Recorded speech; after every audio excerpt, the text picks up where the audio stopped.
presidente yung pardon mo. Laya ka na.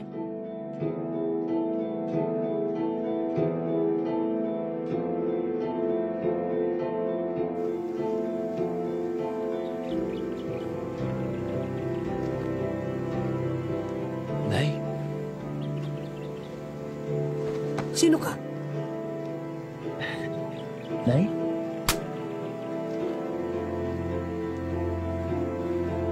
Nay, si Isakto. Yung anak mo. Layuan mo ko.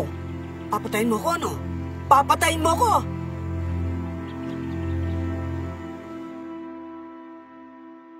Ang sabi ng doktor, Alzheimer's daw. Hindi na daw siya nakakakilala. Kung ano-ano ang mga iniisip. Madalas ay kung yung ano yung nangyari nung nakaraan. Kung ano-ano din ang mga sinasabi.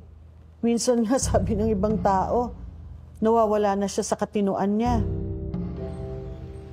Nay! Nay! Nay! Nay, umuwi na po tayo. Baka mapano pa kayo. Huwag ninyo akong hawakan. Layuan ninyo ako! Layuan ninyo ako! Nay! Papatayin ninyo ako, no? Papatayin ninyo ako! Rebecca, tama na! Kailangang ipadama mo sa kanya na mahal mo pa siya. Kahit hindi kanya makilala.